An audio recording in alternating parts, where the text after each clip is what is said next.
What's going on, everybody? This is Brian Mazik, aka Franchise Play, and I'm back with another episode of Ask FP, and we got a lot to talk about again. And it's going to pretty much be this way. You can pretty much look forward to that probably for the rest of the year, whether we're talking about NBA 2K18, Madden 18, even FIFA, Pro Evolution Soccer, NHL, whatever it is on the sports video game front. Is going to be a lot to talk about, as well as on the real sports front. The NFL season got underway on Thursday with Kansas City pulling an upset over the New England Patriots. The full slate gets going tomorrow on Sunday, and then of course we got the Monday night game as well. So it's going to be a crazy year, and I'm looking forward to bringing Ask FP every Saturday unless something crazy goes down, and hopefully we can stay away from crazy, but crazy happens. So before we get into the actual questions, and I'm probably going to start talking about some stuff that we'll get into a little bit more with the questions once that starts. But I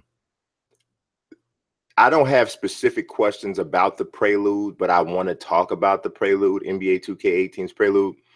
And I'm going to write this up probably today or tomorrow.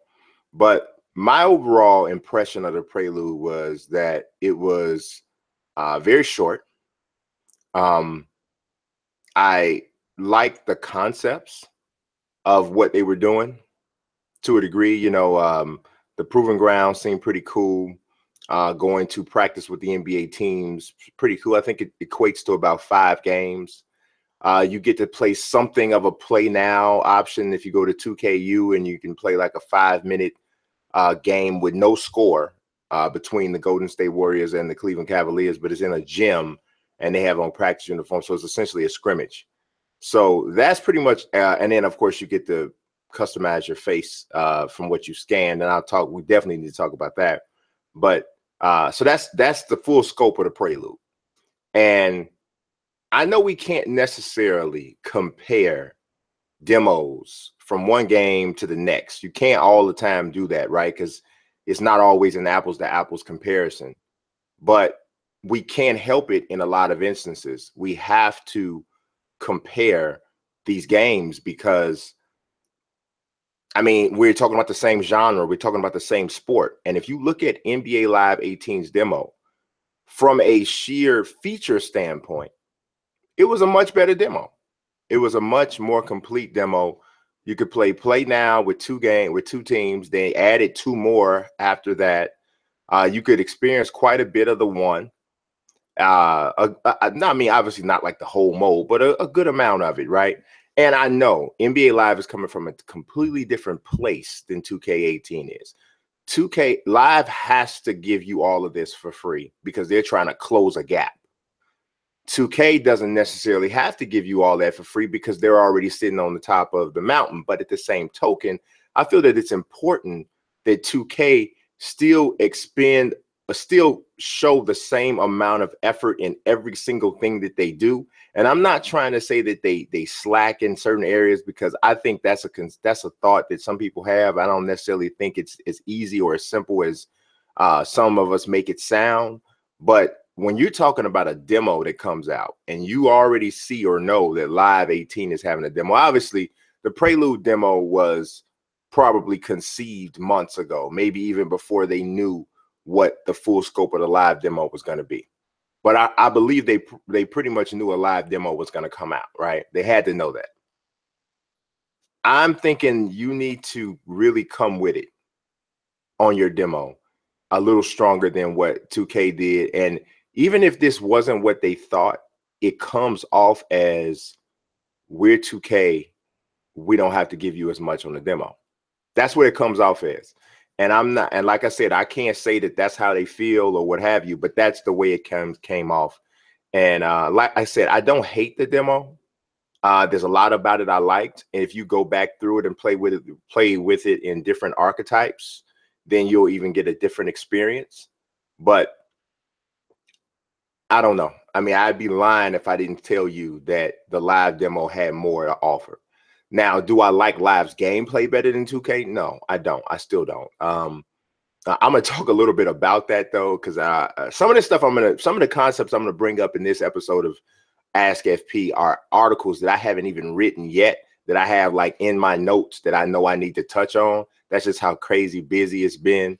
But I don't like the NBA Live gameplay better than better than 2K's gameplay. But what I do like is how much they gave you. You know, to me, live is just not a simulation, man. It's still not a simulation to me. People make entirely too many contested layups, I believe. Like, I think there's a happy medium between how many contested layups are missed in NBA 2K17 and how many of them are made in Live 18. And I think both development teams are trying to find that sweet spot as that is concerned. And I think I think like great players make so many contested shots on Live 18 that it's like, oh, wow. Like, to me, that's what I thought. I also don't like the ball handling, like the animations, the way the ball impacts or reacts to a player's hands when he's dribbling in live. It's just, it looks like the ball is like on a string or like soft and tissuey. And I don't think these are things that can't be fixed. But what I do notice is that the gameplay on WNBA and NBA Live is actually better than it is with NBA play. Like, I really truly believe that. Like, one of the first games I played on because I have the full version of Live 18 now. One of the first games I played was the WNBA. And when I started playing it, I was like, whoa, I'm thinking there's like a patch or something that happened that it drastically improved gameplay. And so I played through the entire All-Star game, right? I showed you guys the first half. And I was really legit impressed with the way the game played. So I'm thinking like, okay, man, I'm gonna go play a full NBA game and I'm gonna see what exactly happened. It went right back to the stuff that I don't like about the gameplay in NBA Live. So I sat there for a second. I'm like, okay, what is the deal with this? Like, why? Why is it? Let me fix my divider here. So why is it I was like, I don't know, like I had an OCD with that. That was bothering me. So I'm thinking to myself, like, why is it that this gameplay is better on WNBA than it is on live? I mean, on the NBA. And what I came up with is live struggles the most with leaping, jumping, the aerial aspect of the game, right? And obviously, hardly no one on the WNBA teams can dunk, right? Which is the way they should have made it, because I think there may be like 6 to 8 girls in the WNBA right now that can throw it down on a 10-foot rim. And there may be more, but I think that may be about it. So you clearly, obviously, don't see dunks a lot in the WNBA. It's not a major part of the game. In the NBA, obviously, aerial, playing above the rim is a huge part of the game, right? So I think that the animations when the players are leaping is one of the issues that comes in with live when you're playing NBA. The other thing is size. The scaling is the pretty much looks about the same with the WNBA and the NBA, except for obviously when you play with the NBA players, they look much larger on the screen. And to me, it almost appears as though perhaps the court should be bigger for, in NBA Live altogether, so that you can match the scaling that they get with WNBA, because it makes for the spacing to be much better. It makes for the animations to flow better as you're dribbling and driving to the hole. A lot of things just got a lot better. I don't know. The dribbling looked better in WNBA. I don't know what it is, but to me, honestly, WNBA, that mode plays better than NBA games in the NBA Live. Now, does WNBA play better than 2K? No, I wouldn't go that far, but it is definitely closer than it is with the men, which is totally insane, because EA didn't even give the women a full mode. They gave them just play now. So you can't even play a franchise mode with them, anything at all. So hopefully that's something that they blow out a little bit more for Live 19 and you know, that sort of thing. But I had to tell you guys about that because that was something, and I'm gonna actually write that up. But that's something, man. That was really really kind of like an epiphany for me. I was like, whoa, it was pretty crazy. But you know, just man, but getting back to the Prelude though, I didn't hate it, right? But it felt very anticlimactic because it was a lot of build up to it, of course, which 2K builds up everything they do, which is part of the reason why they do so well. And honestly, the Prelude took longer to download than it took to finish, just about. And that shouldn't be. That shouldn't be, you know, not when you hype it like that. You know what I mean? Not when you hype it like that, and not when your competitor, even though you may not want to acknowledge that Live is your competitor because you have such a big edge on them. When your competitor brings out a demo that is fully fleshed out, I'm not saying you had to match a mode for mode, but I just felt like the Prelude just was lacking to me. I wasn't a fan of the player models in Prelude. I thought all of the body types looked pretty weird. I didn't like it. I didn't like that part of it at all. I thought they like their torsos looked too short, legs looked too long. And the other thing is what I didn't like, and this is a problem in not just Live. I mean, not just 2K, like even Road to the Show has this. You make your player whatever height you make them. So my guy, you know, Kareem the Dream Chamberlain is 7'2" or 7'1", something like that. But in every cutscene, he's like 5'11". And I know that might seem small to some people, but for me, it was a disconnect from my character because you had me go through this little process where I'm creating this guy, creating this character with these specific attributes. But then when you're telling his story, he becomes a different guy physically. And I just, that to me is a disconnect. So I don't dig that. I'm pretty sure that's probably going to be the case in any cutscene in the actual game moving forward too. I don't know that they can patch that or whatever. Maybe they can. Maybe I'm mistaken. I don't know. But I didn't dig that. I didn't dig that at all. So that's where it is. Here's the thing about 2K though, and there's another part of the Prelude I want to talk about. No, let me touch on that first. So the other thing, the other big issue, big hot button issue right now with the Prelude is the amount of customization that you can do to your player's face. There's a misunderstanding when we're bringing this up with some people for 2K. When we're talking about how much you can change a face, some of us are talking about what you can do with your My Player. Others of us, like myself, the infamous New York, Embrace the Pace, Brian D for 3, Skills from the 6, one of my longtime supporters, Long, and some other guys, their issues are with offline create a player. Now, 99% of the people in the world have not even seen offline create a player. I may be one of the only ones. And the reason why I say that is because at the preview event, I looked at all of those screens and I've looked at the videos that have been put out on YouTube.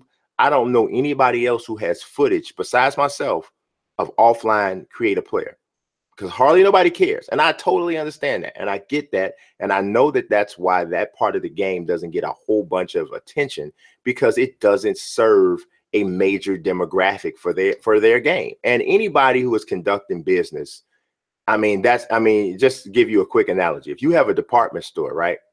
And your department store sells pants, shirts, and hats, and 65% of your customers come in wanting pants.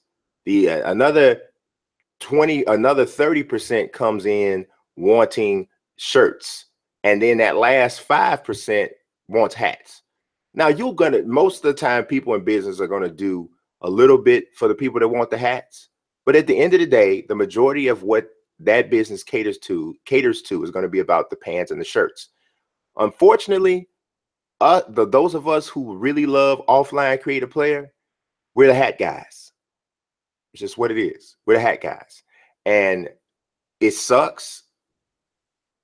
But at the same token, I understand. Now, when I'm doing my evaluation, I'm going to evaluate the entire game. That's what I'm going to do. I'm going to break down the entire game from top to bottom, and I am not going to neglect the fact of neglect any aspect of the game when I do my evaluation. So if the offline creative player is limited, as it appears to be, I'm gonna take off points for that. But I am going to hold out final judgment, because I'll say this: at the preview event, I didn't get an opportunity to really delve super deep into that, into the offline creative play as much as I wanted to. I mentioned this before. I mean, Kemba Walker was there, Jason Tatum was there, D'Angelo Russell was there, CJ McCollum, Willie Reed, Danny Green. It was a bunch of people there, not to mention a bunch of, media and colleagues and YouTubers. And it was a really, really hectic environment. A couple of times people from 2K walked over to me and said, "Hey, man, do you mind if D'Angelo takes a look at the tattoo parlor in the neighborhood?" Or Kemba Walker wants to see himself in the game. So for whatever reason, they kept picking me. I don't know. So I, was interrupted a few times as I was trying to, get all of the footage. Because I actually had a game plan. I said, I'm going to go in here. I'm going to go straight to create a player. And I'm going to look at hairstyles. I'm going to see how many hairstyles there are. I'm going to verify if they have tattoos, which they do not, for offline creative players. I'm going to see if I can get screenshots of every single hairstyle so that I'll be able to show everybody that. Then I said, then I want to get some full gameplay. I want to get a full game. As it turned out, I was only able to get some of that stuff, and it was in parts and pieces because of how the whole situation was set up. So it is what it is. But so that being said, I don't 100% know what all of the limitations are with the creative player. So before I give my final determination on the offline cap, I am going to try to create a couple people, probably Charles Barkley, Reggie Miller, probably, I don't know. I mean, who else do I know for a fact? That Moses Malone and those type of people that are not on the all-time roster. And I'm going to talk a little bit about the Ultimate Legends roster 4. I think I mentioned it last week. I'm going to talk a little bit about it today. I'm going to try to create those people first. And if I find it extremely difficult, then I'm going to come back and be like, okay, yeah, guys, it's not as good. Right now, I'm leaning towards it's a step backwards. So that's what it is. I think that's all I got on just like the freestyle joint. Really enjoying Madden this year. I really am. Not a perfect game at all, but I am really enjoying my connected franchise mode. I just put up week 3 last night. We finally got our first win there. Oh, I shouldn't have said that for people who didn't watch it yet. My bad. Yeah, so it's put up week 3. So I encourage you to go ahead and watch that. Watch the previous weeks as well. Yeah, so that's pretty cool. I'm in the process of evaluating a bunch of games right now. I got NHL 18 that I just finished writing the review up for. I am going to edit that and make sure that it's tidy before I send it out. Man, it can get caught up in rushing quite a bit and put something out there that's not exactly what you want because you got a lot of things going on. So I'm trying to make sure that doesn't happen. I got a full copy of Pro Evolution Soccer 2018 that I'm about to start deep evaluation on. So that's next. Me and Junior still trying to finish the all-time tournament for the NBA 2K17. So that's one thing there that I'm working on for just separately for my channel. And I know that particular series is not getting a ton of views, but it's to my core audience, and I don't want to neglect my core. So I'm going to make sure that I do my best to finish that. What else do we have? Oh, and then obviously 2K18 is coming out. I probably will have the review copy of that Tuesday or Wednesday. So I don't know when the embargo will be where I won't be able to post videos and that sort of thing. Maybe there won't be an embargo. Hopefully there won't be an embargo on footage because we already put up some stuff from the preview event anyway. So hopefully there won't be an embargo. I'll see about that. But yeah, so that'll be next. So but it's a busy month for sure. August was busy too, but this is just as busy to a degree. Also, yeah, Canelo Triple G is coming up too. All right, so let's go here and go into these questions. I'm sorry I dragged that on for a little bit longer. All right, the first question comes from Dex, and he says, do we get consistent player intros for both teams before every game starts, or is it the same like last year? They got some different animations from what I saw, and I shouldn't say different animations, different presentation stuff that they give you this year that you didn't get last year. But I know what you were mentioning. I think you said this before, Dex. You said that you wanted to see the full player intros for both teams, or have the option to skip through that or whatever. That I don't believe is in there, because if I'm remembering correctly, there's a couple games that I had already on my channel from the final build that do not show full player intros. So I don't think it's for every game. I think it's hit or miss like it was last year, which is kind of weird. I think what you're saying is probably the better way to do it. Put it there and then allow you to skip through it if you don't want it. That seems to be the smartest way, I would say. All right, next question is from Jared Huff.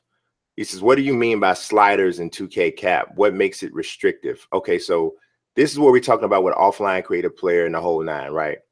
What makes it restrictive is last year had face sculpting from a profile as well as from the straight on picture. You could raise the brow, you can sink in the eyes, you could pop out the eyes, you could mess with the bridge of the nose, the cilion of the actual nose area down closer to the nostrils. You could stretch the point of the nose out. You could flatten the point of the nose. You could enlarge the lips up vertically, or you could widen the mouth horizontally. You could change the way the chin went into the neck, giving up like a person like that double chin or hanging neck looks to a degree, not as much as you probably should have been able to, but to a degree.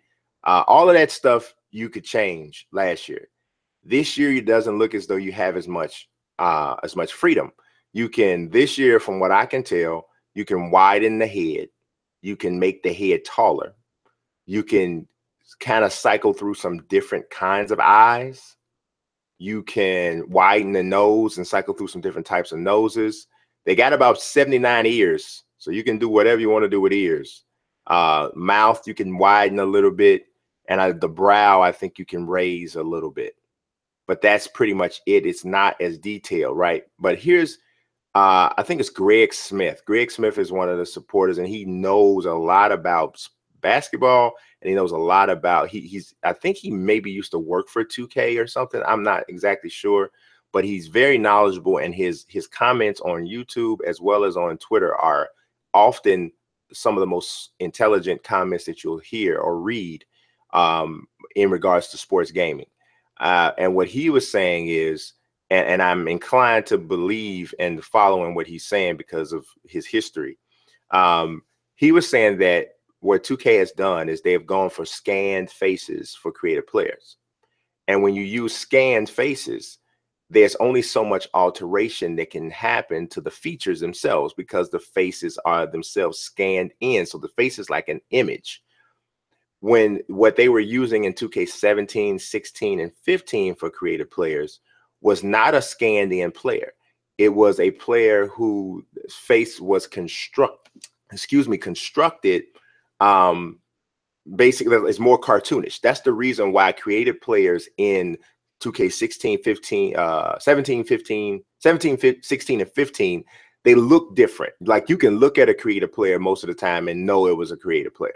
You know, it's just something about them that looks different, looks a little less realistic. Now you got people like Tigor, who was so good at the creative player tool, he could blur the lines a little bit. Like if you saw the Carlos Boozer that I used of his from his tutorial, you'll know what I'm talking about. Dude is sick with it, right? But for the most part, creative players look a little different back then. But what they're aiming for now is to make the creative players look and mesh in with all of the other scanned players because they too themselves have been scanned. Now, there's a benefit to that on one end because it makes the overall game look better when you're looking at the game on like, you know, as you're playing, because you don't have one guy sticking out looking kind of strange. But where it hurts is when you're as a roster creator or as a draft class creator, you can't make as many different variations of people. So there's going to be people who, and unless I'm wrong, this is how I see it going. There's going to be players that you want to create that you just simply can't find the right. I mean, it's going to be so off because, and I can't think of an example right now because I don't know the full range of the creative player tool, but I know they have like 40 different template faces. They have all different races, all different player, all different complexions. But I just feel like there's going to be some people that fall in the gaps, and it could be more than normal that you just aren't able to create accurately at all. And I think that could be a problem. But I don't know that for sure, which is the reason why I'm holding off final judgment on that part of the game. But we will see. All right, the next question comes from Games Fan. He says, will you be making your Legends roster this year in NBA 2K18? And are you going to make them on the all-time teams? I will be making the Legends roster 4. Ultimate Legends roster 4 will be coming back. I don't know how good my caps are going to be because the system has changed.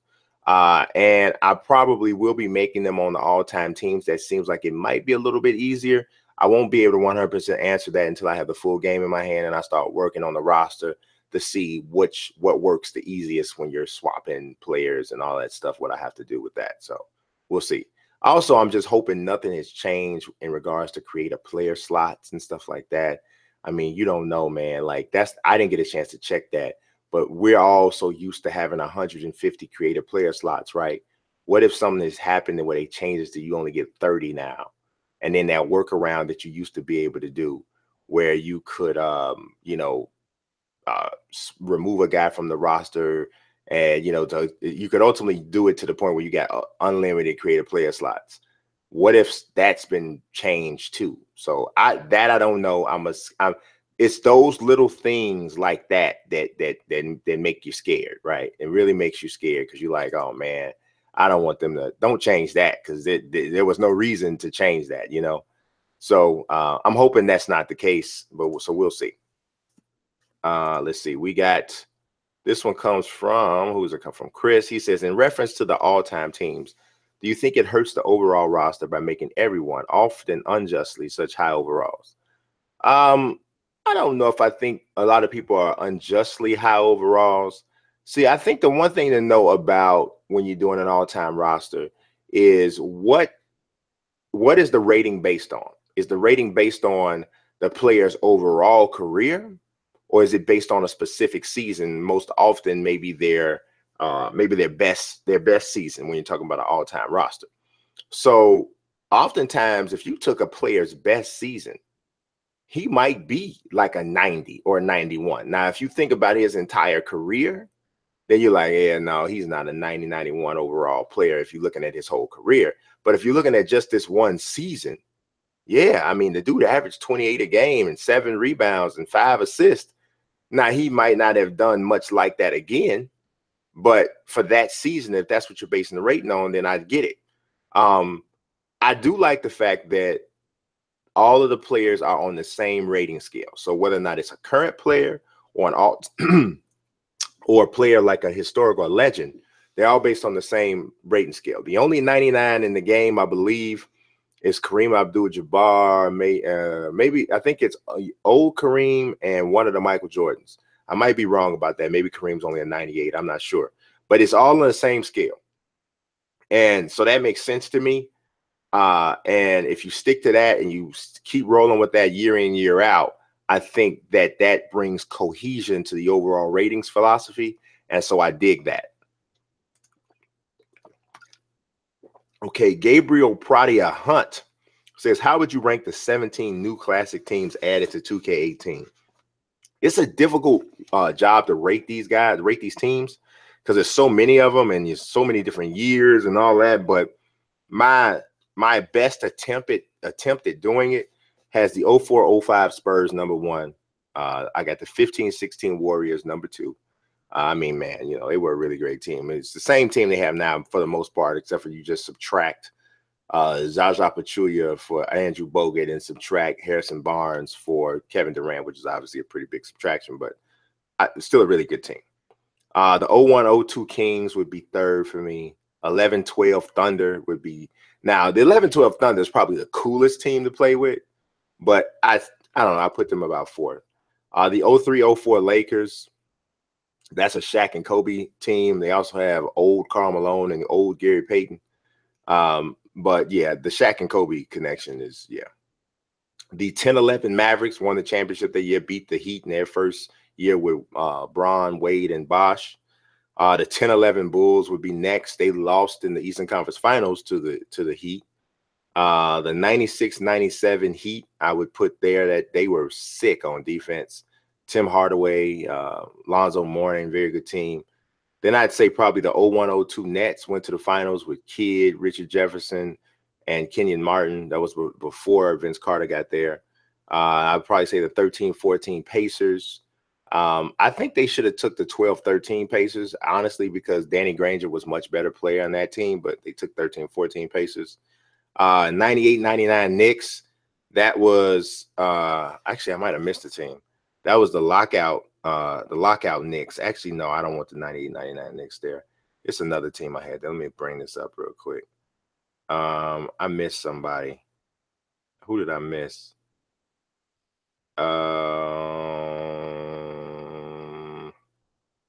Feels like I missed a team that I put a team there and I was trying to put a different team there. See, I got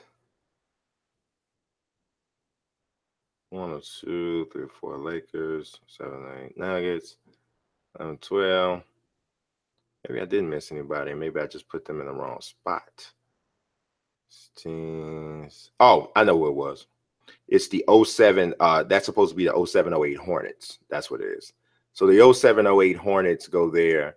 Then I have, was that 07-08 Hornets, man, with Chris Paul, Tyson Chandler, David West, and Peja Stojakovic. That's a good team. From there I have the 07-08 Nuggets.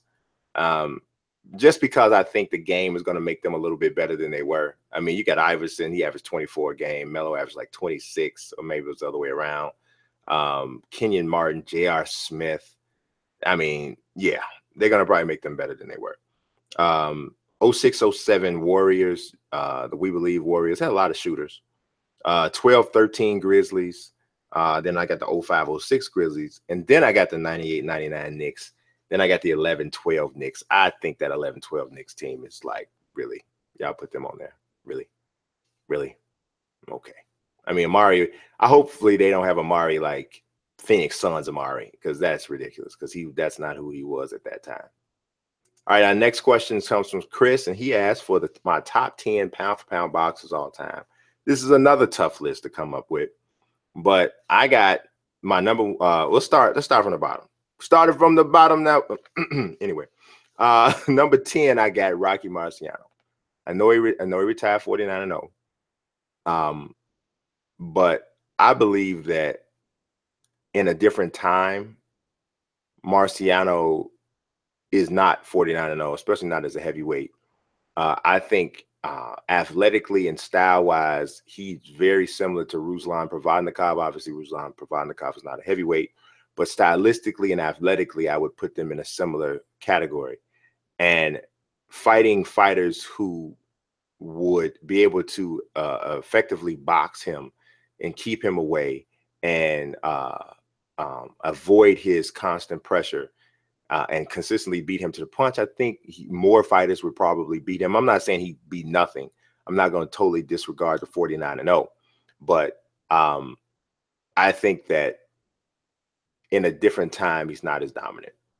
Number 9 is Marvin Hagler to me. Marvin Hagler is, in my opinion, one of the greatest, if not the greatest, middleweight champions of all time.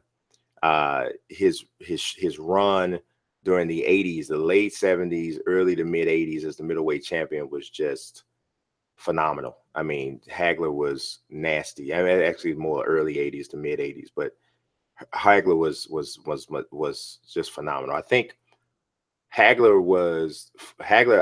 first big fight I ever saw live.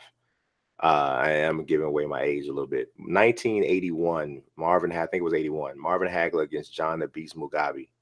And Mugabe was like 34-0 with 34 knockouts. I mean, he was just a beast. And so everybody was, I remember, grown-ups around me were talking about how, yeah, Hagler's tough, but this Mugabe guy is a puncher, and he's not going to be able to, Hagler was a come forward guy that would take a shot to land his. And people were the whole consensus was that no, he wouldn't be able to stand there and trade with Mugabe. He chops Mugabe down and stops him, I believe, in the 10th round. I think I might be wrong about that, but it was a great fight, and to be honest, had a lot to do with me falling in love with the sport. Number 8 is Ricardo Lopez, El Finito. Of all of the small weight class fighters, the most impressive to me, I believe Lopez started his career like 38-0, or maybe even more than that. I mean, Lopez was amazing fighter and one of the small guys that would really captivate your attention. Number 7 was, for me, is Sugar Ray Leonard.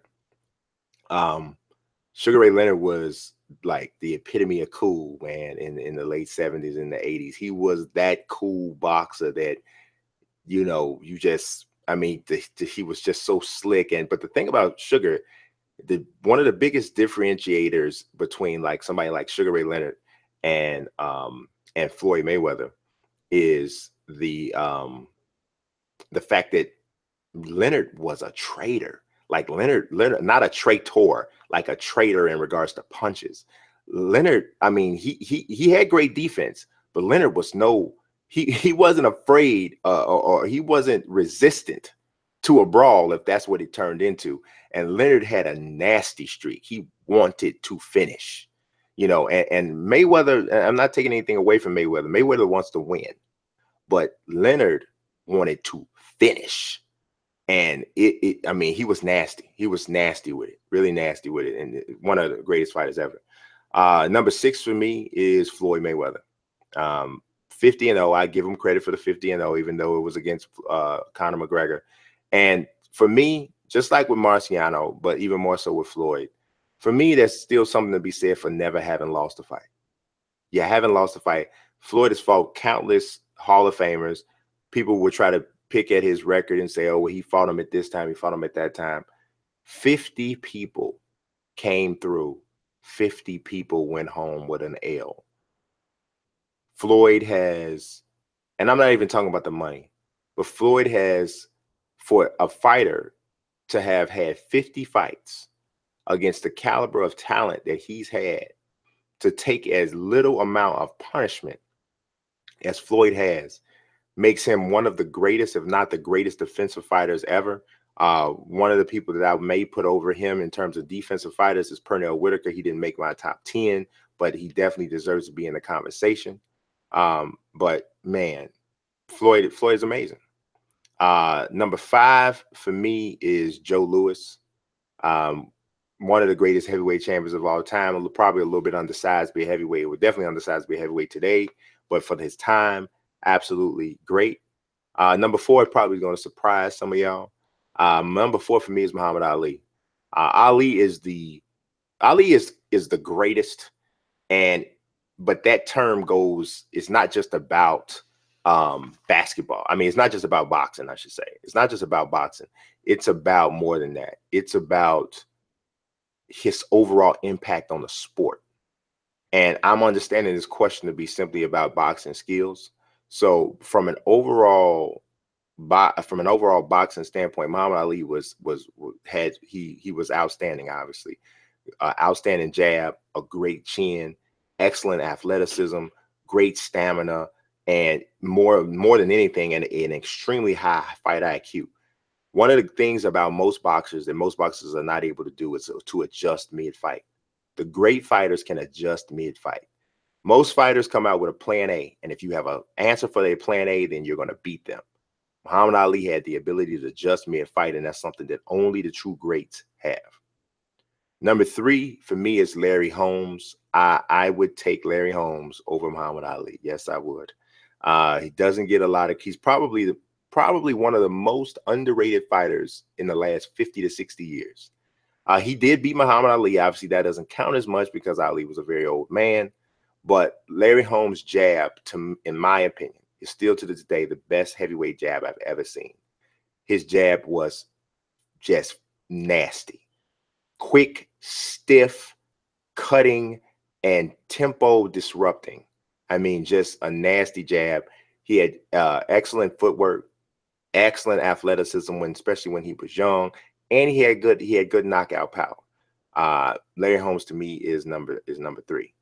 Number 2 for me is Roy Jones Jr. And I know a lot of people are like, oh my God, what are you talking? All I have to tell you is this: watch Roy Jones in his prime, and you tell me what fighter you've ever seen that is superior to Roy in his prime. I can only think of one, which is the person who's number 1 on my list. But Roy in his prime was unlike any. Roy's boxing highlights, and I'm not dependent on highlights. I've seen maybe 30, 35 Roy Jones fights, live or what have you. But Roy Jones highlights are more impressive than any other fighter there is. They're even more impressive than Mike Tyson's highlights, who didn't make my top 10. But Roy, I'm just telling you, do not get caught up on the Roy that you see today, who should have stopped fighting 7 years ago. I'm talking about Roy in his prime. Roy in his prime was unlike anything that I've seen in my lifetime. Now, there's a guy who was number 1 on my list who was before my time, who I've got an opportunity to go back and watch because of all of the footage that's out there on him. And then also I've absorbed his record. But Roy, from fighters that I've seen with my own 2 eyes live, is the best I've ever seen. Number 1 is Sugar Ray Robinson. He's pretty much consensus the number 1 pound for pound fighter in the world of all time for most people, especially most boxing pundits. From moving from one weight class to another, for domination as welterweight, domination as a middleweight, the people that he beat, Jake LaMotta, just Sugar Ray. I mean, and if you watch Sugar Ray Robinson, watch Sugar Ray Robinson's footwork, watch his combinations, watch his power, watch his chin, watch his speed. If you really know what you're looking at from a boxing standpoint, it's impossible to not come away wowed with what you see. And when you consider the level of athlete that he was, we're talking 50, 60 years ago, he was truly ahead of his time. Truly ahead of his time, and he's my number 1. All right, the next question comes from Chris as well. He says, do you know if there have been any Pro-Am improvements in 2K18? They haven't talked a lot about Pro-Am at all. And to be honest, what I think they're waiting on, I think they're going to package something all together with the launch of 2K E-League. And I have something really cool coming up for you guys this week, as long as nothing changes on the schedule. I'm going to do a really, really cool and informative, hopefully informative interview with someone who is a key, super key member or figure in the NBA 2K esports scene. So you guys that are interested in 2K E-League are not going to want to miss that. It will come out. I'll put it out for you guys on YouTube as well as on Forbes probably later this week. So that you definitely don't want to miss. But yeah, they haven't announced any major improvements. I don't know if that's to say that there aren't any. I just think that it may be packaged all together with 2K E-League. All right. Next question comes from Thunder Shack. This is Shamrock Shack. What's going on, brother? He says, are the all-time teams / classic teams a sign of future focus on historic NBA, or do you think we won't see much more? I don't think we'll see much more anytime soon. Generally, it looks as though they give us a good dose of hoops nostalgia, maybe once every 3 to 5 years, or 3 to 5 versions, and then they let us ride with that, what they've given us for a little while, and then they come back and give us a little more. But it seems that whenever they hit us with classic stuff, it's always a pretty positive response all across the board. So I don't think it's anything that they will abandon, but I don't see us getting a lot more like as soon as next year. All right, Thunder Shack has another question. He says it's optional. I appreciate you, sir. He said, what more would you like to see in terms of retro historic NBA and future editions of NBA 2K? Well, I would love to see them bring back the old school presentation where they have the different filters, like the black and white and the like the discolored look from the 70s. It's a word for it. For whatever reason, it's escaping me right now. But I would like to see that come back. I would like to see obviously more players that they haven't been able to get licensed, like Barkley and Reggie Miller and the whole nine. I'd like to see that. I'd even like to see maybe some specific mode to the legends. Maybe, I don't know, something creative and different, and that if you gave me a little bit of time to think about it, I could probably come up with a concept. But yeah, that I would love to see that. I would love to see that. Those two things are probably the biggest that I would say I want to see in terms of classic teams. All right, Cameron Johnson, what up, Cam? Says, what would you say is the best part about NBA 2K18 gameplay wise and then feature wise? Feature wise is easy. It's my GM, my league. That's I would, to narrow it down even more, my league is easy the best feature. It's the best feature in sports video games, period. So bam, there's that. But as far as gameplay, I like quite a bit about the gameplay. I like the new animations. I like the more control over your ball handler. I like the more control over your defense. I love, no, you know what? No, I know what it is. The best part of 2K18 gameplay is AI. The AI makes all the difference, and you guys are going to see what I'm talking about. The AI is sick on offense and defense. You need to really clap it up for the Czar and Scott OG, because they put some hoops in it, baby. They put some hoops in it. They put some hoops in it. And if you know basketball and you know what people should and shouldn't be doing, and you're hearing me crying and going crazy sometimes on 2K17 because of some of the things that the AI doesn't do that they should be doing, I don't think I'll be yelling and crying as much in 2K18. I'm just saying. Next question comes from Will Merck. He says, just finished watching your Ask FP. That's from last week. He says, why do you think Larry Bird is better than Magic? I mean, it's obviously very close. But for me, I feel that Larry was a more explosive scorer. I think that Larry, from a passing standpoint, was probably equal with Magic. And I know Magic gets all the love for passing, but they play two different positions. So obviously Larry doesn't have quite as many assist opportunities. And also Larry was looked at to be the primary scorer pretty much on all of his teams.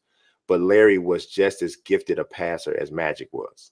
And some people might even suggest he was even more gifted of a passer. Larry, I think, is a better shooter.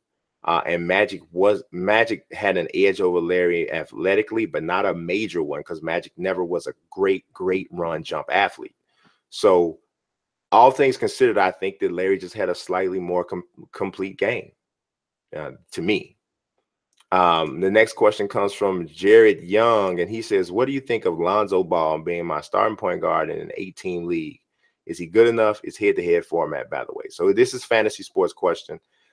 An 8-team league, ooh, that's kind of small, and that makes me think that, man, you might be able to find a better stat sheet stuffer at point guard than Lonzo. But I don't know, because Lonzo is a kind of dude who's going to have a lot of games where he has 10 points, 7 rebounds, 9 assists, and 3 steals. And that's a good fantasy day. That is a really good fantasy day.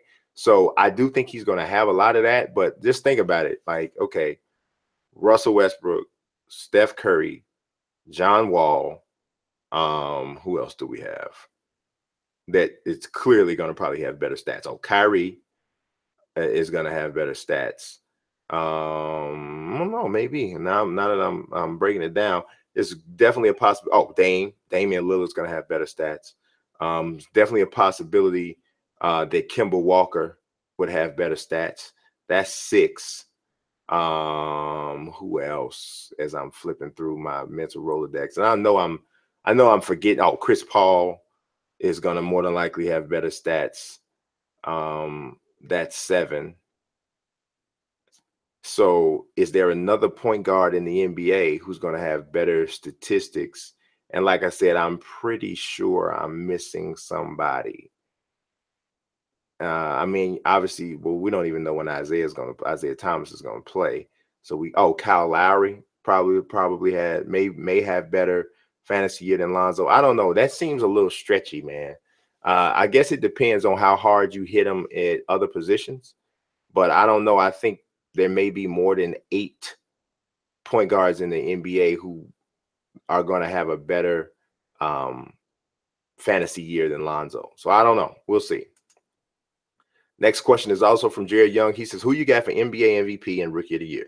Rookie of the Year for me is Ben Simmons. I think he is about to remind everybody why there was so much hoopla around him when he was first drafted. I think he's about to do some serious things. I think he's about to do some serious things.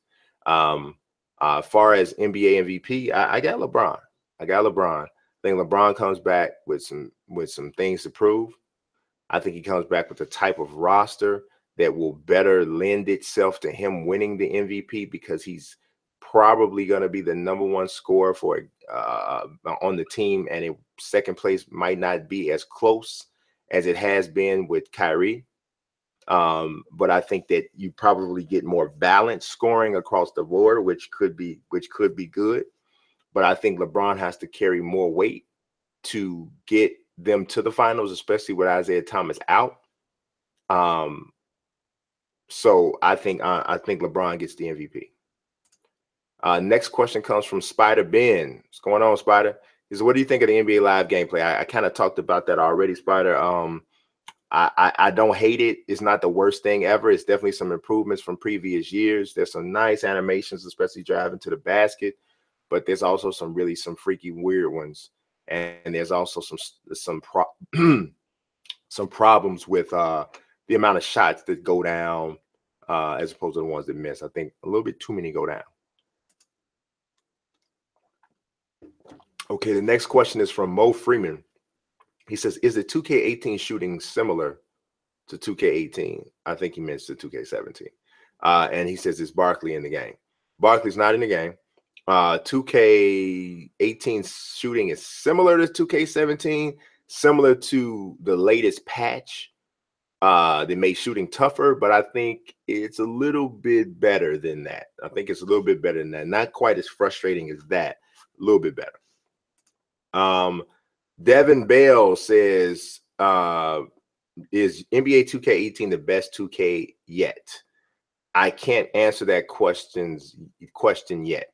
I still need to do a couple things on the game.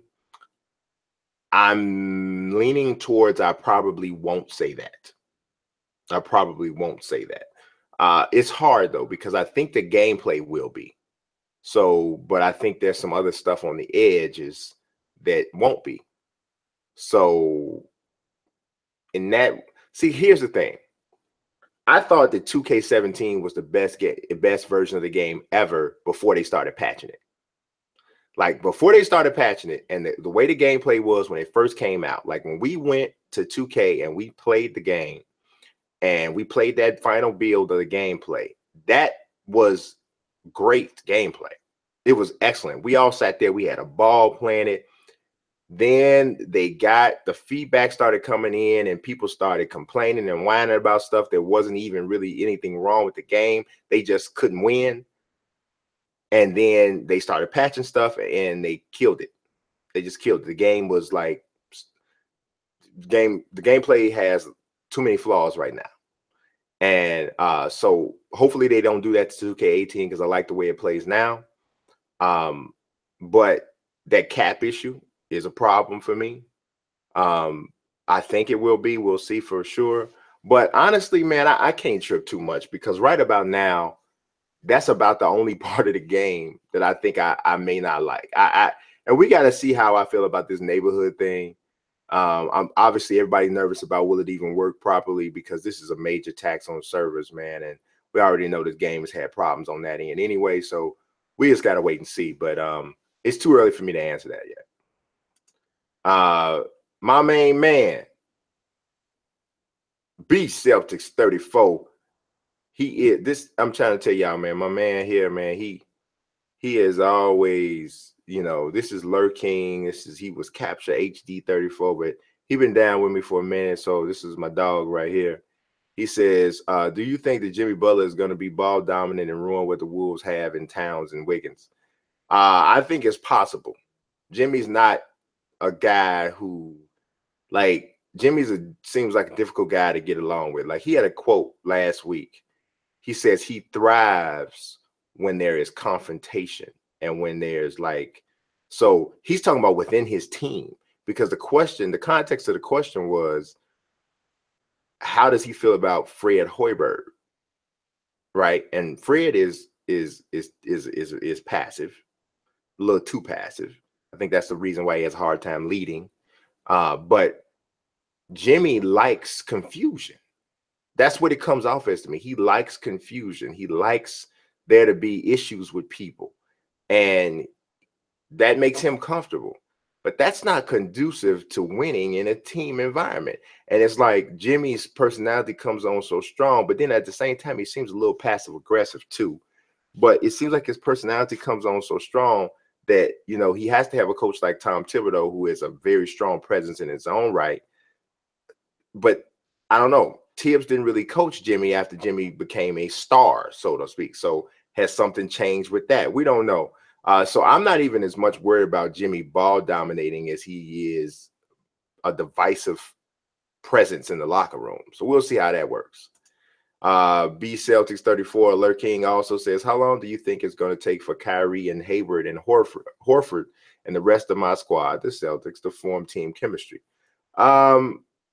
I don't know if it'll take that long, because to be honest with you, Kyrie and Isaiah Thomas are similar style players. Kyrie's just bigger. And I think Kyrie takes a little bit more time to do what he's going to do. Like, you're going to, you know, with Isaiah, you might have got 2 moves and a drive. With Kyrie, you're going to get 3 moves and a drive and a spin. So I don't know. That could be a little bit of it. We'll see how Hayward deals with that, because that he seems like he could be the one that's the least used to that, because he hasn't played with a point guard like that. But we'll see. We'll see. I don't know if it'll take I don't know if it'll take too long. This one also comes from Lur King. He says, did Durant ruin the NBA? I absolutely agree. No competition anymore. I do not think Durant ruined the NBA. I do not agree with people who have a problem at all with players chasing rings. I don't agree with that at all, man. Fans can't make up their minds. You know, when players were signing places simply for money, fans were criticizing players, saying everything there is all about the money. Nobody cares about winning. All they care about is money. Okay. So now you got cats who are turning down more money to go places to win championships. And now fans don't like that either. So, like, what is it that you want? Only thing that anybody wants is for their team to win. That's what people want, because nobody in Golden State is complaining about people teaming up. Nobody in Miami complained about people teaming up when LeBron, Dwayne Wade, and Bosh got together. Nobody in Houston's complaining about teaming up because Chris Paul went there to play with James Harden. Nobody's done any of that because it's their team.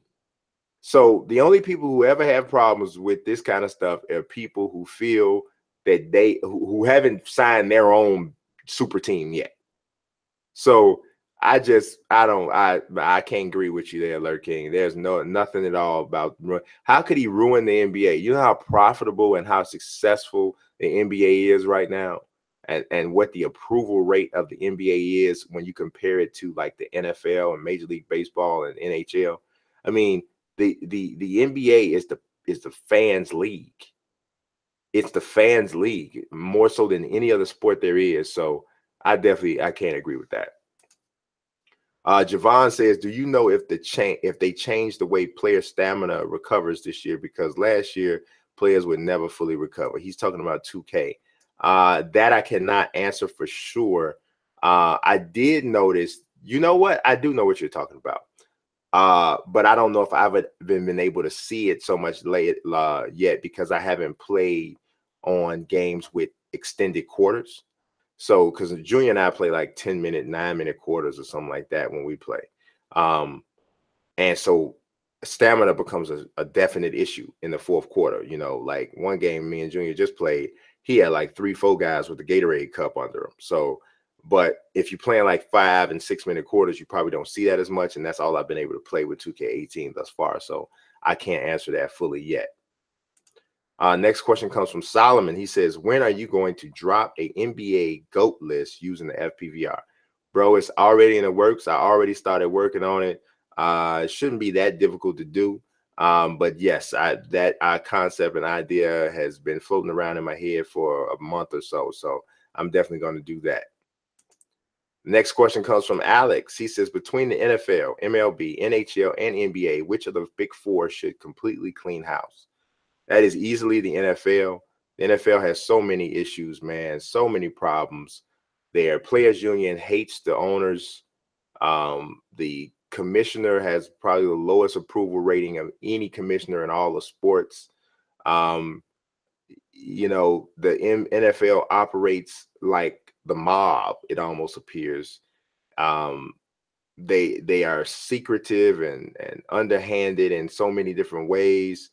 It's just a mess. It's a complete, when you watch, I don't know, I can't speak for everybody else, but when I watch the NFL right now, sometimes I feel guilty for watching it because of all of the just the layers of filth that are related to the NFL. It's a bad, to me, it's in a bad place.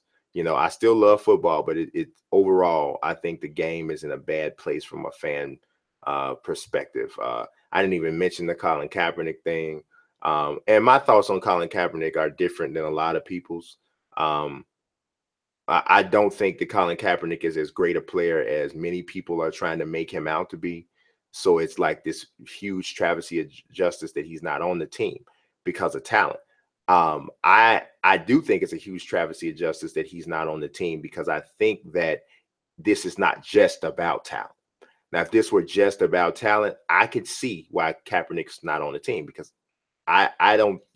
Kaepernick's the type of guy you have to build an entire system around him for him to be effective.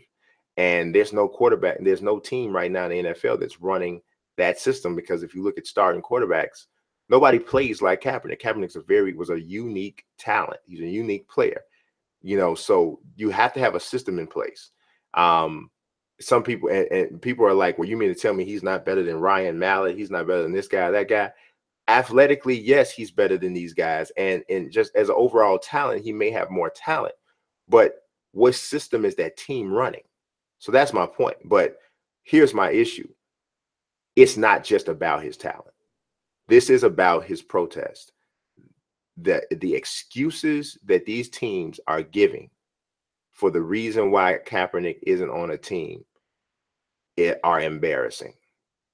The Ravens owner asked that he's basically said he asked fans, he asked former players, and he asked this, that, and the third how they would feel about Kaepernick being on the team. Why are you doing all of that? Kaepernick is being treated like he's a criminal and like he broke a law, and he did not break a law. He protested. And the NFL has made this about them. This wasn't even supposed to be about the NFL. This was supposed to be about the way minorities and people of color are treated in the United States by law enforcement.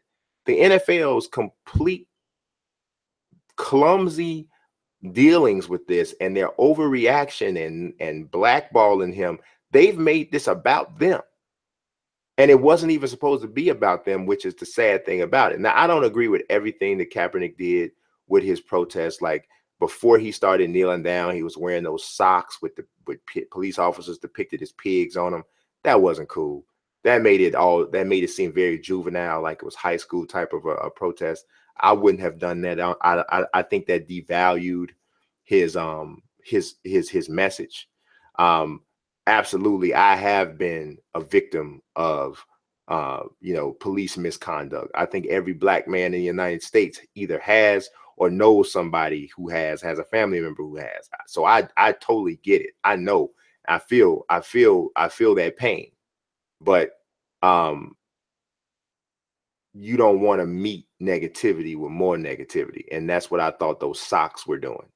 The kneeling down, hey, that is what it is. That's the way you chose to do it. I personally, as an African American, I am not quick to give up my allegiance to this country because it belongs to me just as much as it belongs to somebody else. And so I'm not going to just let you run me off of it. you know, because you're racist or because you're whatever. I'm not going to let you. And so I think you could kind of look at that way. But even still, even though I may have done Colin Kaepernick's protest differently, I don't think that it's right the way he's being treated because of the protest. So I don't necessarily have to 100% agree with the protest to back his right to have it, if that makes any sense. So I haven't talked that much about the Kaepernick thing, so I thought I'd throw that in there on Alex's question. The next question comes from Gabriel Pradia Hunt. He says, in terms of content, would it be fair to consider NBA 2K17 a bridge between 2K16 and 18?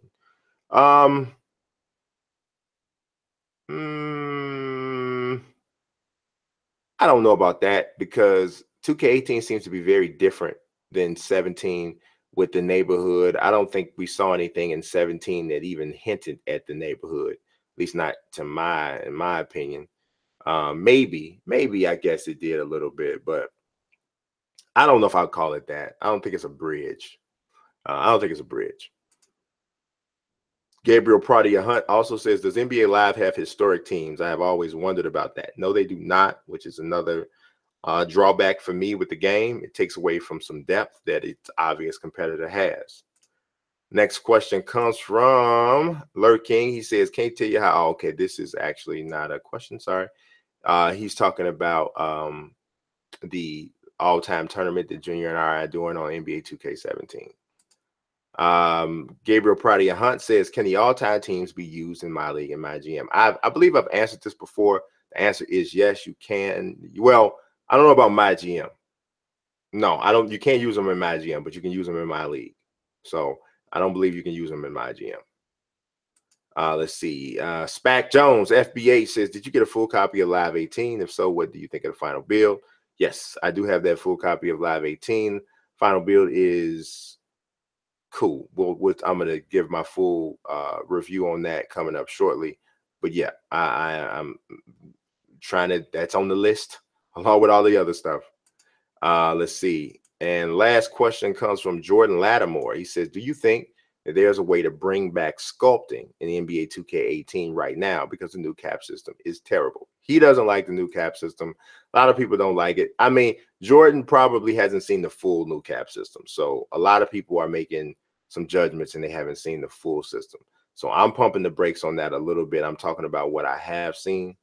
Could they bring sculpting back? I don't know. I don't know. Greg Smith did mention that it's possible they could patch that in.